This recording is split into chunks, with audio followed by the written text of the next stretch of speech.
اعوذ باللہ من الشیطان الرجیم بسم اللہ الرحمن الرحیم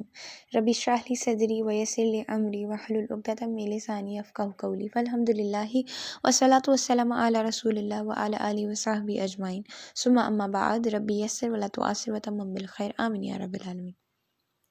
جیسے کہ کل ہم نے سورہ فاتحہ کی پہلی 3 آیات کو بہت تفصیل سے پڑھا، تو آج میں انہی 3 آیات سے پہلے بات شروع کروں گی اور پھر ہم آگے فردر چلیں گے۔ تو اللہ تعالیٰ نے پہلی 3 آیات میں ہمیں اپنی پہچان اصل میں بتائی ہے۔ ان 3 آیات کے ذریعے سے ہم اللہ تعالیٰ کو جان سکتے ہیں، اور کسی بھی اور ہمیں کسی بھی چیز کی آگاہی جو ہے نا وہ نتیجے کی طرف لے کے جاتی ہے، یعنی نالج لیڈس ٹو ریزلٹ۔ جب ہم کسی چیز کو اچھے سے جان لیتے ہیں نا تو ہم اس کے بارے میں بات کرنے کے قابل ہو جاتے ہیں، ہم اس کے بارے میں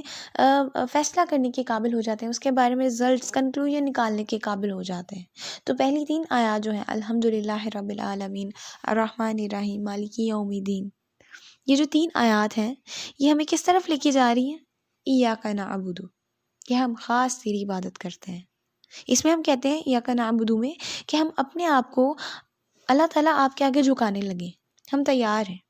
کیوں؟ کیونکہ ہم نے الحمدللہ پڑھا، ہم نے الحمدللہ کو جانا،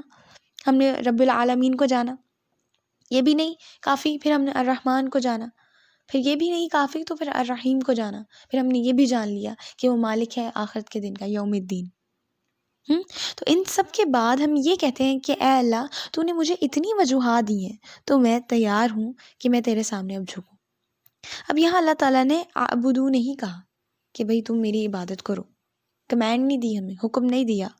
بلکہ اللہ تعالیٰ نے ہمیں کہا، ہمیں بتایا، ہمیں یہ تمام ریزنز دیے اور کہا کہ ان کو جان لینے کے بعد خود تمہیں اللہ تعالیٰ کی عبادت کرنی چاہیے۔ یہ ایک اعلان ہے، ڈیکلریشن ہے کہ ہم اپنا آپ صرف اور صرف آپ کے آگے نہیں، اللہ تعالیٰ کے آگے جھکائیں، اس لیے عبادت کے لیے۔ یہ اباؤٹ اور ٹو کا معاملہ ہے۔ when we know about him then we go to worship him۔ جب ہم اللہ تعالیٰ کو جان لیتے ہیں تو ہم اس کی عبادت کرنے لگتے ہیں۔ تو پہلی 3 آیات میں ہمیں یہی اللہ تعالیٰ نے بتایا کہ اللہ تعالیٰ ہمیں سنتے ہیں، تبھی تو وہ مالک ہیں، تبھی تو وہ رب ہے، تبھی تو وہ ہماری مشکلات کو سنتے ہیں، تو اس کے لیے ہمارے ذریعے بناتے ہیں اس سے نکلنے کے، ہماری مدد بھیجتے ہیں، ہمیں اپنی طرف سے مدد بھیجتے ہیں۔ اللہ تعالیٰ نے ہمیں اپنے آپ سے بات کرنا سکھائی ان آیات کے ذریعے سے۔ اور ایاک نعبد کا ایک مطلب یہ بھی ہے کہ ہم اپنے آپ کو اللہ تعالیٰ کا غلام بنا رہے ہیں۔ یہ بات بڑی سمجھنے والی ہے، ٹیکنیکل ہے، سمجھ آ جائے تو بڑی مزے کی بات لگتی ہے کہ جب ہم اللہ تعالیٰ کے غلام بن جاتے ہیں نا تو پھر ہم اصل میں ہر چیز سے آزاد ہو جاتے ہیں، ہم اصل معنی میں آزادی ہمیں حاصل ہو جاتی ہے۔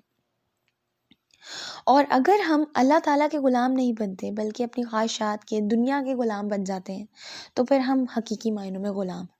پھر ہمیں آزادی کہیں سے نہیں مل سکتی، کیونکہ ہم لوگوں نے کیا ایک بنا لیا ہوا ہے کہ ایک گول سیٹ کر لیا ہوا ہے کہ جی ہمیں یہ مل جائے گا، ہمیں یہ گاڑی مل جائے گی، ہمیں یہ گھر مل جائے گا۔ ان سب خواہشات کے پیچھے ہم لوگوں نے خود کو ان سب خواہشات کا ہم نے خود کو غلام بنا لیا ہوا۔ تو اس صورت میں جب ہم اللہ تعالیٰ کے آگے غلام بن جاتے ہیں تو ہم آزاد ہو جاتے ہیں، جبکہ اگر ہم دنیا کے غلام بن جائیں تو پھر ہم غلامی کا شکار ہو جاتے ہیں حقیقی معنوں میں۔ جب ہم اللہ تعالیٰ کے غلام بنیں گے تو پھر ہماری بات کرنے کا انداز بدل جائے گا، ہمارے اٹھنے بیٹھنے کا انداز بدل جائے گا، ہمارا پہناوا بدل جائے گا، سب کچھ ہم لوگ بالکل ایک الگ انسان ہو جائیں گے، ہم ایک اسٹرینجر بن جائیں گے، ایک عجیب مخلوق لگیں گے۔ لیکن ہمارے لیے یہ سب میٹر نہیں کرے گا کہ ہم عجیب لگ رہے ہیں، ہم اسٹرینج لگ رہے ہیں، ہم بہت ہی سب سے ہٹ کے ہو گئے ہیں، ہمیں یہ سب میٹر نہیں کرے گا، کیونکہ اللہ تعالیٰ کے سامنے یہ سب میٹر نہیں کرتا۔ اور ہمیں اپنی عزت، اپنی ریپوٹیشن، اپنی گڈ ول اللہ تعالیٰ کے سامنے بنانی ہے اور کسی کے سامنے نہیں، کیونکہ ہمارے لیے صرف اللہ تعالیٰ میٹر کرتے ہیں، دنیا میٹر نہیں کرتی۔ ہم لوگوں نے خود کو برانڈ کاشس کر لیا ہے، ہم کہتے ہیں کہ بھئی برانڈز ہوں، ہمیں عادت ہو گئی ہے، ہمیں دنیا سے تعریف سننے کی عادت ہو گئی ہے، ہم اچھا پہنیں گے لوگ ہماری تعریف کریں گے، یہ سب غلامی ہے، یہ سلیوری ہے۔ ٹھیک ہے، آگے چلتے ہیں۔ وَإِيَّاكَ نَسْتَعِينُ، نستعین جو ہے وہ استعان کا لفظ ہے، اس سے نکلا ہے، اور استعان جو ہے وہ عون سے نکلا ہے۔ عون کا مطلب ہوتا ہے کہ ایسی مدد جو ان حالات میں مانگی جائے جب آپ مشکل میں ہوں۔ ٹھیک ہے، یعنی دوسرے الفاظ میں جب آپ مشکل حالات سے نکلنے کی اسٹرگل کر رہے ہوں۔ مثال کے طور پر ایک شخص ہے، وہ اس کی گاڑی راستے میں چلتے چلتے خراب ہو گئی، اور جب اس نے باہر نکل کے دیکھا تو اس کا ٹائر پنکچر تھا۔ اس صورت میں اس نے کیا کیا، کسی شخص کو بلایا اور کہا بھائی میری مدد کرو، میرا ٹائر پنکچر ہو گیا، یہ میری کیز لو، گاڑی کی چابی لو اور نہ ڈکی کھولو، اس میں سے ٹائر نکالو، رینچ نکالو، جو بھی ہے جیک نکالو اور پھر اس کو فکس کر دو۔ دوسری طرف ایک شخص ہے، اس کی بھی گاڑی خراب ہوئی ہے، اس نے کیا کیا، اس نے پہلے باہر نکل کے دیکھا اس کا ٹائر پنکچر ہے، تو اس نے خود اپنی ڈکی کھولی، اس نے خود اس میں سے ٹائر نکالا، جیک فکس کیا اور جو بھی اس کو فکس کیا، اور پھر بھی وہ اپنی مدد نہیں کر سکا، پھر کہیں جا کے اس نے کسی دوسرے سے مدد مانگی۔ تو یہ جو دونوں کنڈیشنز تھیں، پہلی اور تھی اور دوسری بالکل اس سے الگ تھی۔ یہ جو دوسری والی کنڈیشن ہے وہ اصل میں نستعین ہے، یعنی پہلے آپ نے خوب کوشش کر لی، خوب آپ نے محنت کر لی، اسٹرگل کر لی، اور پھر نہیں ہو سکا آپ سے، تو آپ نے کہا کہ بھائی اب مجھے کسی سے مدد مانگنی چاہیے، ٹھیک ہے، یہ نستعین ہے۔ دوسرے الفاظ میں اس کا مطلب یہ ہوا کہ ہم لوگ جب ساری اسٹرگل کر لیں، مشکل حالات میں نکلنے کی کوشش خوب کر لیں،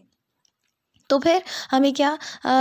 ہمیں پھر اللہ تعالیٰ کے پاس جانا چاہیے اور کہنا چاہیے اللہ تعالیٰ میں جتنا کر سکتا تھا میں نے وہ کیا، لیکن اب یہ مجھ سے نہیں ہو رہا، اب مجھے آپ کی مدد کے بغیر یہ ممکن نہیں ہے، آپ میری مدد کریں گے تو ہی یہ ممکن ہوگا۔ دوسرے الفاظ میں اگر کہوں تو ایک ایسا شخص جو کہ کوشش نہیں کر رہا، اور تو اس کو یہ کوئی حق نہیں ہے کہ وہ اللہ تعالیٰ سے مدد مانگے۔ کچھ لوگ ایسے بھی ہوتے ہیں جو کہتے ہیں کہ کہتے پھرتے ہیں کہ یار ہم ایک اچھا مسلمان بننا چاہتے ہیں، لیکن ہمیں سمجھ نہیں آتا ہم کیسے بنے۔ ان سے اگر پوچھا جائے بھائی تم نماز پڑھتے ہو، تو وہ کہے گا نہیں پڑھتے، بدلے میں وہ پوچھے گا کہ آپ نماز پڑھتے ہیں، ہم ان کو کہیں گے جی ہم تو 5 وقت کی نماز پڑھتے ہیں، وہ کہیں گے ہیں 5 وقت کی نماز، بھائی میرے سے تو نہیں ہو سکتا، شاید اللہ تعالیٰ نے مجھے توفیق ہی نہیں دی، اللہ تعالیٰ نے مجھ سے مجھے چاہا ہی نہیں کہ میں اس کے سامنے کھڑا ہوں، ایسا ہے، لیکن اس نے کوشش نہیں کی کہ وہ ایک دفعہ کھڑا ہو جا کے سامنے اللہ کے۔ تم ایک نماز کی کوشش کرو، اگلی نماز کی توفیق تمہیں اللہ تعالیٰ خود دے گا، وہ بدلے میں یہ کہتا ہے کہ بھائی تم اللہ تعالیٰ سے دعا کرنا میرے لیے کہ اللہ مجھے توفیق دے، اللہ میری مدد کرے، پہلے تم کوشش تو کرو تو تمہیں توفیق بھی مل جائے گی۔ ایسے لوگ بھی ہوتے ہیں، لیکن اللہ تعالیٰ ہمیں یہاں پہ یہ سکھا رہے ہیں کہ پہلے آپ کوشش کریں گے تو ہی آپ کو مدد ملے گی، پھر ہی مدد آئے گی۔ ابراہیم علیہ السلام پہلے آگ میں پھینکے گئے تھے، بعد میں آگ ٹھنڈی ہوئی تھی۔ مسلمانوں کو پہلے بدر میں اترنا پڑا تھا، بعد میں فرشتے نازل ہوئے تھے۔ تو اللہ تعالیٰ سے مدد مانگتے ہوئے ہمیں کہنا چاہیے اور کیا کر چکے ہونا چاہیے، وہ یہ کہ اللہ تعالیٰ ہم کوشش کر چکے ہیں، جتنا ہو سکتا تھا، جتنی ہماری ہمت تھی وہ کر دی، مدد آپ ہی کی طرف سے آنی ہے۔ اب چونکہ ہم اللہ تعالیٰ سے جھوٹ نہیں بول سکتے، ہم یہ نہیں کہہ سکتے کہ بھئی کیونکہ اللہ تعالیٰ ہماری ساری حالوں کو جانتا ہے، اللہ تعالیٰ ہم سب کچھ جانتا ہے، اسے ہم جھوٹ نہیں کہہ سکتے۔ میں بیٹھی ہوں روم میں اپنے کمرے میں، 6 دن ہو گئے ہیں جاب لیس ہو کر، اور میں کہوں بھئی اللہ تعالیٰ جی مجھے جاب چاہیے، جاب چاہیے، جب تک میں اتروں گی نہیں اپنے بیڈ سے، جب تک میں خود نہیں باہر جاؤں گی، خود کو ویل ڈریس نہیں کروں گی، خود کو اپنی باڈی لینگویج اچھی نہیں کروں گی، اپنا ایکسنٹ اچھا نہیں کروں گی، کوشش نہیں کروں گی، مجھے جاب نہیں ملے گی، کمپنیز والے خود مجھے آ کے نہیں ہائر کریں گے،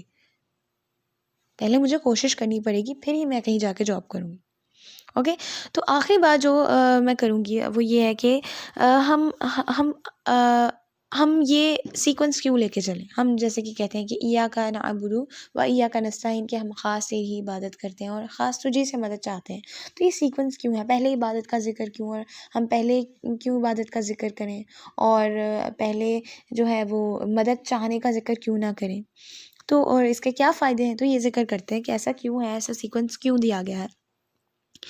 تو پہلی جو بات ہے کہ ہم پیدا کیوں کیے گئے ہیں، اللہ تعالیٰ کے غلام بننے، اس کی عبادت کرنے کے لیے، یا پھر اس سے مدد مانگنے کے لیے؟ ہمارا مقصد کیا ہے دنیا کا؟ ہمارا مقصد یہ ہے کہ ہم اللہ تعالیٰ کی عبادت کرنے کے لیے اور اس کے غلام بننے کے لیے آئیں۔ اسی لیے تو ہمارا پرائمری مقصد کیا ہے کہ ہم نے اللہ تعالیٰ کی عبادت کرنی ہے اور غلام بننا ہے اس کا، اور دوسرا مقصد جو کہ سیکنڈری ہے وہ ہے کہ ہم نے اللہ تعالیٰ سے مدد چاہنی، جو کہ اس عبادت کے بعد ہماری ہوگی۔ تو اسی لیے پہلے پرائمری تھنگ کو مینشن کیا گیا اور بعد میں سیکنڈری تھنگ کو۔ دوسری بات جو بڑی ہی مزے کی ہے کہ ہم کس کے لیے عبادت کرتے ہیں، اللہ تعالیٰ کے لیے، اور ہم مدد کس کے لیے چاہتے ہیں، اپنے لیے، اپنی ذات کے لیے۔ جو ہمیں یہ سب کچھ الاؤ کرتا ہے اس کو پہلے مینشن کیا جانا چاہیے، کس وجہ سے، اس کی عزت کے طور پر، اور ہم لوگوں کو جو چاہیے وہ تو ایک ثانوی چیز ہے، سیکنڈری بات ہے۔ ہم لوگ سیکنڈری ہیں، ہم لوگ ثانوی ہیں۔ جو اللہ تعالیٰ چاہتے ہیں وہ پرائمری ہے، وہ ابتدائی ہے، جو ہم چاہتے ہیں وہ سیکنڈری ہے، کیونکہ ہم خود سیکنڈری ہیں، ٹھیک ہے۔